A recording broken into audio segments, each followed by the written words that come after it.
Boy reels in purse from lake while fishing. Finds a familiar face inside.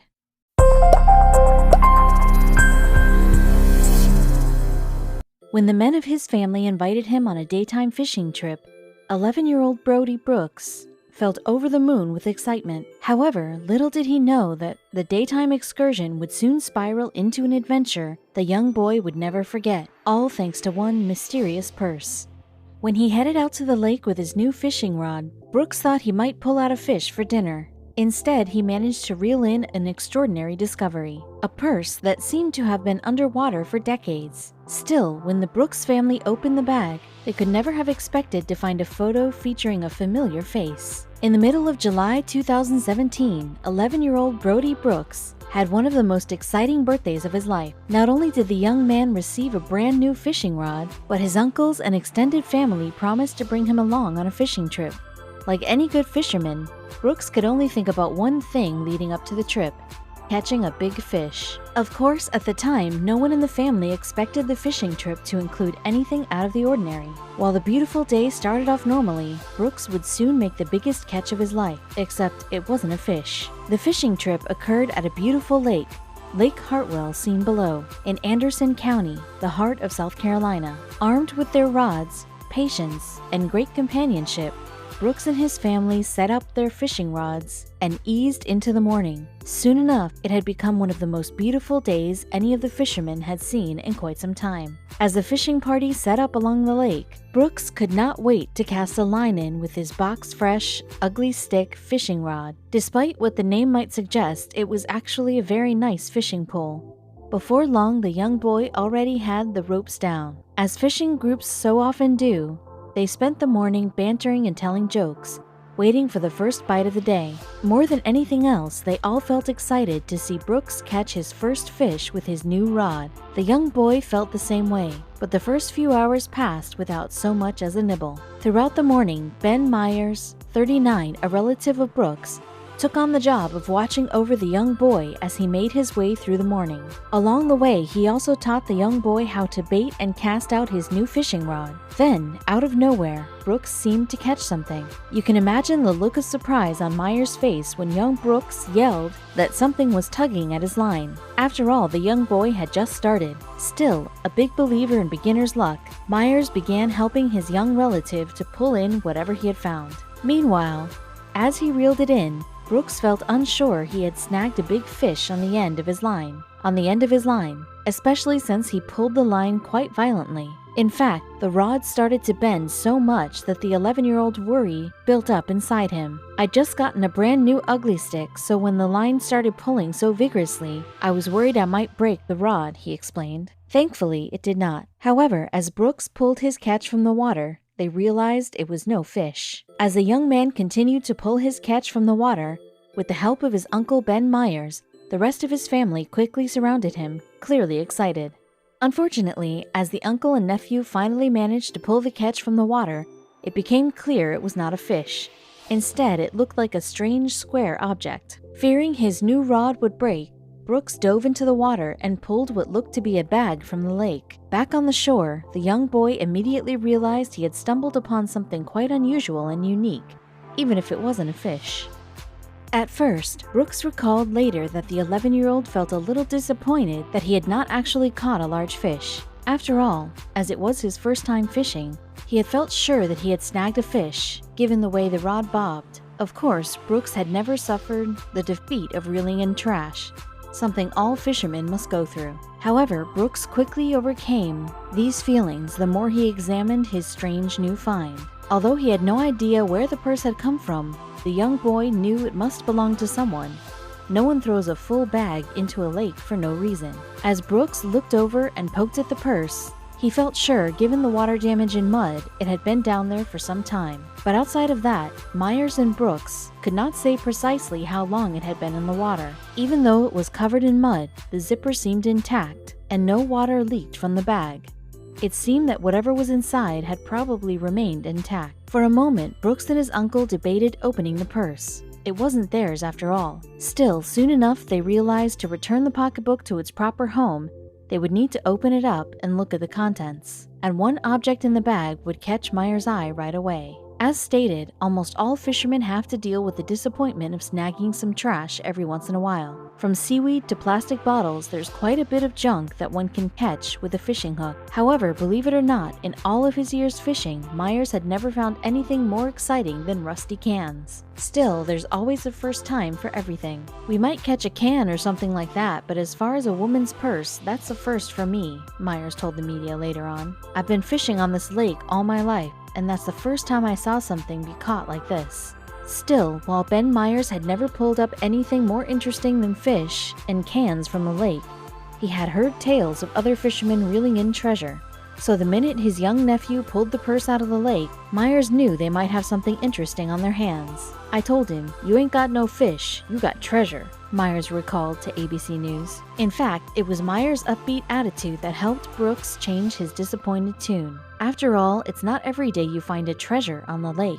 Soon enough, the uncle and nephew were playing detective with the items in the bag. Fortunately for the previous owner, the bag had been zipped up when it fell into the water. Thankfully, despite the years underwater, the purse's contents remained in pretty good condition. Even the exterior of the bag did not look as bad as Myers expected it to, given it had stayed 30 feet deep in Lake Hartwell for years. As Brooks and Myers opened the bag up and went through its contents, they discovered more about the purse's owner. It included old, dated photos, and although a few faces were staring back at them, no one in Brooks' family knew any of the members of the images, not at first anyway. While the men could not place the items at first, the muddy purse contained plenty of evidence about the owner. Brooks and Myers quickly discovered 2 tubes of lipstick and gift cards so old that some of the stores that sold them were long out of business. At the bottom of the purse, the 2 men even found a teasing comb, presumably to get the owner's hair to the optimum height. That certainly made Myers think the bag had been in the lake since the 80s or 90s, quite a long time. Meanwhile, the purse also contained photographs, meaning she lost it before smartphones became a common occurrence. Hopefully the photos would help Brooks and Myers locate the purse's owner. As the uncle and nephew continued looking through the bag, they only found themselves with more questions. Those, of course, included what had happened to the bag and how long exactly it had been at the bottom of the lake. Brooks and Myers also had to wonder why the bag had ended up at the bottom of the lake in the first place. Cosmetic and monetary items aside, the pocketbook also included a lot of photos of people, which almost certainly meant something to the owner. Some items, like a driving permit, indicated where the owner lived, but had become too destroyed to be useful. Soon enough, Brooks and Myers realized they would need to take a closer look in order to find the owner. After looking at the other object from the underwater purse, Brooks and Myers carefully started going through the sodden photographs. Some of the photographs were just too damaged to see the faces in them. However, despite the water damage, a few images managed to survive the trip in the lake. And as Myers started scrutinizing the photos, he saw a face that made him do a double take. Although Myers could not possibly believe it, he felt sure he knew one of the women in the photos. Whether it was just a coincidence or fate, Myers was positive he had attended school with the woman in question many years ago. The more he looked at the picture, the less Myers could believe what he was looking at. Astounded by the fact that his nephew had reeled in a purse to bring with it, it seemed impossible to the man that he knew the owner. Later, everyone on the trip would recall just how strange the entire experience of finding the bag felt, but Myers was sure it belonged to an old friend of the family. "She's a friend of the family. I went to school with her nephew, but I hadn't seen her in 10 years, Myers later told ABC News. While Myers recognized the woman from his childhood, he struggled to further place her or recall her name. Then, after a few minutes of contemplation, Myers finally remembered. After he saw the face of a woman he knew, Myers knew he had to reach out right away. In fact, the man pulled out his cell phone right there and started calling anyone who might still be in contact with the woman. Meanwhile, others began taking more photos with their phones, in case the bag had been taken in a criminal act. Eventually, Myers contacted the woman in question. As you might imagine, she felt quite stunned to receive the call. At first, she even thought that Myers was a prank caller and considered hanging up. However, when he started telling her very specific details of her lost purse, 49-year-old April Bolt knew that the call was real. As it turned out, 49-year-old April Bolt was the owner of the purse. As you can imagine, she felt incredibly excited to reunite with her long-lost bag. "I couldn't believe it. I was lost for words.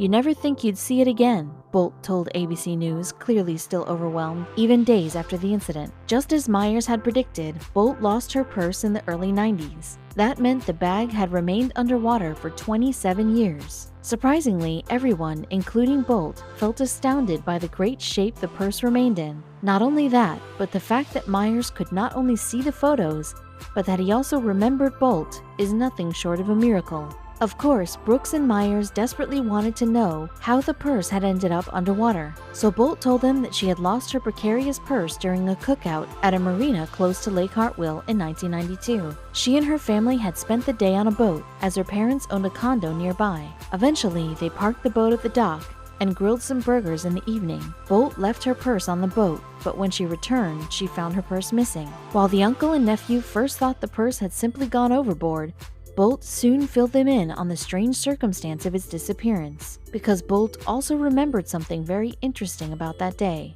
You see, Bolt remembers seeing two fishermen that she had never seen before as she walked off the boat. Then, later, when she returned, not only was her purse gone, but so were the two fishermen. So it seemed only logical to Bolt that they had taken it. Even today, Bolt sticks to this theory, relaying it to ABC News recently. We were on the boat, and my parents had a condo there, and we were grilling burgers, and we parked the boat on the slip. There were two guys there fishing, and I hate to accuse anybody, but when we got back, I was like, my pocketbook is gone. And the loss was not easy on the young woman. When Bolt received the call that her purse had been found, she remembered how emotional the loss made her. I was crying at the time, she recalled. It wasn't a whole lot of cash, maybe like $60, but a woman fits her whole life in her purse. It was devastating. Back in 1992, Bolt found it hard to fathom replacing not only her cash but all of her cards, which, as you probably know, is a stressful process. Even worse, Bolt also realized that some items she could not ever replace. My favorite lipstick was in there, and the color was discontinued, she explained. Now Bolt can wear her favorite shade one last time, if she doesn't mind the lake smell too much. Lipstick aside, back in 1992, Bolt felt most upset about losing something that meant much more than any material object. You see, among the photos in the purse were photos of her first son as a baby. Now, after so many years of never believing she would see them again, Bolt has her pictures back. My son is 26 now, but he was 15 months old then, and I had all his photos that were professionally taken in my wallet. They were water damaged, but you can make him out, Bolt explained. As you can see, it was impossible to put a price on photos taken almost 3 decades earlier. Even with the water damage, Bolt feels over the moon about recovering the photos. When Myers was asked about the turn of events on the day, he remained shocked and speechless as to what had transpired. Myers told ABC News that it was pretty wild. You fish up a purse, for one. Then you actually know whose it was, he continued, before losing the words. Meanwhile, Bolt said that the bag's recovery from a depth of 30 feet after a quarter of a century gone meant the world to her. Of course, 11-year-old Brody Brooks still wishes he had caught a fish instead, though returning a prized possession to someone certainly makes for a better first catch memory with his brand new rod. Following the discovery, however, Bolt is still trying to figure out why the universe wanted her to have her purse back. She also wonders why the men did not merely throw the bag back into the boat. But Bolt doesn't have to worry about that anymore. Everyone keeps telling me there's got to be a meaning to why you're finding this so many years later, she said. I'm sure God will reveal that in time. For right now, Bolt simply wants to revel in her good fortune and the pleasant memories her purse has provoked. It's just so precious to have it back, she said to ABC News. After April Bolt finally got her hands on her long-lost bag again, she felt more than excited to start creating new memories with its contents. You see, as Bolt's son was only 15 months when the purse disappeared, he had never seen the photos of him as a baby before. How amazing it must have been to join his mother in uncovering long-lost pictures of a long, long time ago. Well, maybe they were both equally excited about the prospect of the bag resurfacing that fateful day. Fortunately, Bolt won't have to look back and feel bad about her long-lost purse anymore. Believe it or not, Bolt's purse is not the only strange personal object found deep underwater. On the morning of May 13, 2014, a diving team from the Marine Ecology Department at Simon Fraser University in British Columbia, Canada, prepared to head out into some pretty deep waters. You see, the team wanted to conduct a research dive to study the waters off the coast of Banfield near Vancouver Island. While the dive team had initially planned to simply take some notes on oceanic wildlife, their goal that day quickly changed. As the team loaded up the boat and headed out onto the deep blue sea, they had no idea what the ocean depths had in store for them. Specifically, the team wanted to dive into the cold waters to study the many variations of sea stars that call the area home. By taking a large group out there, the divers hoped to shed light on their interesting behavior and numbers. Not only that, but some of the divers also planned to capture a few sea stars to study them back in the school labs. However, once down on the sea floor, something embedded in the seabed caught the eye of the diver. At first, he had no idea what the item could be, so the diver and his partner swam closer, determined to figure it out. Upon closer inspection, the two students managed to determine precisely what the strange object was. Bo Doherty, left, and Tella Osler, right, were the Simon Fraser University students who noticed something strange on the seafloor. While Doherty saw it first, the second he pointed it out, Ulster agreed the square object did not belong. Determined to remove any trash from the beautiful ocean, the two swam over and tried to remove the object. Closer, they noticed the object had hard edges and a leather strap that waved in the current. As Doherty pulled the belt, he felt surprised to see a round lens emerge from the sand. Despite the algae and literal sea life living on the object, the diver recognized it was a camera. After Doherty discovered the rusty camera, he placed it in his dive bag and continued with his research. However, as he continued his diving expedition, the diver couldn't help but wonder who the old camera had belonged to. More importantly, how had the camera ended up on the sea floor, so deep in the water and so far away from the shore? Also, how long had it been there? One of the divers picked it up and put it in his pocket and kept counting the starfish, Professor Isabel Coate recalled in an interview. When they came up from the dive, he said, "Look what I found." As you might imagine, the whole team felt curious and wanted to find out everything about the unusual find. After Doherty revealed what he had found, the old camera particularly caught the attention of Coate's co-professor, Siobhan Gray. What was so special about this rusty camera? Well, while Gray had accompanied the group out that day, her main interest of study was not actually the starfish. Instead, she had tagged along to study aquatic plant life for the Bamfield Marine Sciences Center. When looking at the camera, Gray felt amazed to see fauna growing on the surface of the electronic, so she decided to take the rusty camera back to her lab for further investigation. Back at the lab, Gray found far more than she ever expected. Gray could not believe the miniature ecosystem that she discovered living inside the old rusty camera. While she had seen plenty of algae and plant life on the outside of the camera, nothing could prepare her for the inside. Inside, Gray found not only several more species of algae, but also a sea cucumber and 2 brittle stars. For those not in the know, brittle stars are very similar to sea stars, just much, much smaller. Nature had found a way to take over the camera and turn it into part of its ecosystem, as Gray and Coate taught in their ecology classes. However, as luck would have it, that wasn't all that Gray had discovered. Now, many might assume that a camera that spent years underwater would be completely useless. And they're right. However, memory cards, on the other hand, are known to be able to take quite the beating, and when Gray popped it out of its tray, it actually looked in pretty good shape. Even though the SD card was covered in black algae, the team hoped it would still work when placed in a computer. Even better, they hoped that a few shots had survived the water damage. If they had, the dive team might even be able to track down the original owner. While it felt like a long shot, they felt more than willing to try. When Gray discovered that the SD card remained almost intact, she felt another wave of excitement flow through her. "My first thought about the camera was, are there still images on the card?" she recalled. Even in the interview, months after finding the camera, Gray could still barely contain how excited she felt about solving this long-forgotten mystery. After removing the SD card from the camera, Gray carefully cleaned every bit of it with an earbud and rubbing alcohol. Then, Gray slotted it into the computer and took a deep breath. The moment of truth arrived, and the memory card worked. To find out what Gray found on the card, click next below.